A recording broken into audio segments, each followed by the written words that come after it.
শুভেন্দু অধিকারীর সভা থেকে ফেরার পথে বিজেপি কর্মী সমর্থকদের ওপর হামলা দুষ্কৃতীদের। ঘটনায় গুরুতর জখম উত্তর মালদহের যুব মোর্চার জেলা সম্পাদক সহ আরও 4 জন। স্থানীয়রা আহতদের উদ্ধার করে তড়িঘড়ি আড়াই ঢাকা প্রাথমিক স্বাস্থ্য কেন্দ্রে নিয়ে আসে। বর্তমানে সেখানেই তারা চিকিৎসাধীন। মালদার রতুয়া থানার রাহারাল বাস স্ট্যান্ড সংলগ্ন এলাকায় ঘটনাটি ঘটেছে। জানা গিয়েছে, এদিন উত্তর মালদার বিজেপির প্রার্থী খগেন মুর্মুর সমর্থনে একটি জনসভার আয়োজন করা হয়েছিল রতুয়ায়। জনসভায় প্রধান বক্তা হিসেবে উপস্থিত ছিলেন রাজ্যের বিরোধী দলনেতা শুভেন্দু অধিকারী। এই সভা শেষ করে বাড়ি ফেরার পথে বিজেপি কর্মী সমর্থকদের ওপর হামলা চালায় দুষ্কৃতী। ঘটনায় গুরুতর জখম হয়েছেন উত্তর মালদহের যুব মোর্চার সম্পাদক শুভম স্বর্ণকার, রাজ চৌধুরী, উদয় চৌধুরী, তপন চৌধুরী, সঞ্জয় চৌধুরী সহ গাড়ির চালক সুজন ঘোষ। তাদের বাড়ি পুকুরিয়ার মূর্চা এলাকায়। জানা গিয়েছে, এদিন সভা শেষ করে বিজেপি কর্মী সমর্থকরা একটি ম্যাজিক গাড়িতে করে ফিরছিলেন। হঠাৎ তাদের ওপর 100 থেকে 150 জন হামলা চালায়।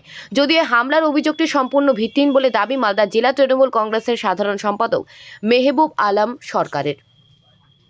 পুরো ঘটনাটাই মিথ্যা এবং সাজানো। এই ধরনের কোনো ঘটনা সেখানে ঘটেনি।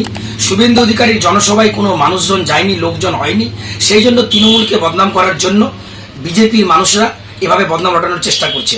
তাছাড়া পাশে আমাদের মানিকচকে মমতা ব্যানার্জির সভা ছিল, গাজলের মুখ্যমন্ত্রী মমতা ব্যানার্জির সভা ছিল। তাই আমাদের নেতা কর্মীরা এবং তৃণমূলের কর্মীরা সেখানে যায়নি। এটা বিজেপিরা তৃণমূলকে বদনাম করার চেষ্টা করছে, কারণ ওনারা জানে যে উত্তর মালদায় এখানে খগেন মুর্মু জিততে পারবে না, এখানে প্রসূন বন্দ্যোপাধ্যায় জিতবে। সেই জন্য তৃণমূলকে বদনাম করার জন্য বিজেপিরা এই ধরনের একটা কুচক্রান্ত চালাচ্ছে। না না না, একদমই না, পুরোটাই মিথ্যা। আপনার নাম এবং কি দায়িত্ব? আমার নাম হচ্ছে মেহবুব আলম সরকার রাজু, আমি মালদা জেলা তৃণমূল কংগ্রেসের সম্পাদক। কি হয়েছিল? মাননীয় আমাদের যে শুভেন্দু অধিকারী মহাশয়ের যে প্রোগ্রামটা ছিল আজকে রতুয়াতে, সেই প্রোগ্রামটা শেষ হওয়ার কনভয়টা শেষ হয়ে যাওয়ার পর কনভয়ের সাথে সাথে যখন আমাদের আরও কার্যকর্তার গাড়ি বেরিয়ে গেছিলো, তো আমরাও সাথে ছিলাম। তখন রতুয়া স্ট্যান্ডে মানে বাহারাল স্ট্যান্ডে আমাদেরকে এলোপাথারি মারধর করা হয়।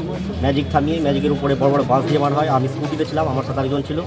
একটা বাস প্রথমে আমার মাথায় পড়ে, আর আরেকবার বাঁচাতে গেছি তো আমার হাতে পড়েছে, দিয়ে তখন আমি ওখানে পড়ে থেকে যাই। তখন আমার পরবর্তী কার্যকর্তারা পিছনে ছিল, তারা আমাকে হসপিটালে নিয়ে আসে। কতজন মিলে মারধর করেছে? ছিল প্রায় 100 খানেকের উপরে। কারা এরা? তৃণমূলের দুষ্কৃতীরা ছিল, গুন্ডা বাহিনীরা। বলছি, আপনারা কোথায় গেছিলেন আজকে? আমরা গেছিলাম আজকে মাননীয় শুভেন্দু অধিকারী মহাশয়ের জনসভাতে। আচ্ছা, কতজন ছিলেন আপনি? আমরা স্কুটিতে 2 জন ছিলাম, আরও আমাদের অনেক কার্যকর্তারা ছিল। আমাদের মধ্যে 6 জন। হঠাৎ করে কেন হামলা, কি মনে করছেন? কেন হামলা আমরা কি করবো? ঝান্ডা নিয়ে দাঁড়িয়েছি, আমাদেরকে অ্যাটাক করে। পার্টির লোক বলে কি মানে? পার্টির লোক বলেই মানে বলে মারা। কোন পার্টির দ্বারা? কোন পার্টির লোক তোমরা? আমরা বিজেপি করি। কারা মেরেছে? তৃণমূলের লোকেরা। গেছিলেন বলেই কি মেরেছে? হ্যাঁ, ওই কারণেই মারা হয়েছে আমাদেরকে। কেন মারা হয়েছে সেটা আমরা বলতে পারবো না কি কারণে মারা ছিল। লাগানো বিজেপি ফ্ল্যাগ দেখে আমাদের গাড়িগুলোকে থামানো হয়েছে, ম্যাজিক থামানো হয়েছে, ধরে মারা হয়েছে, জিজ্ঞাসা করা হয়েছে বিজেপি পুলিশ, গাড়ির কাঁচও ভেঙে দেওয়া হয়েছে।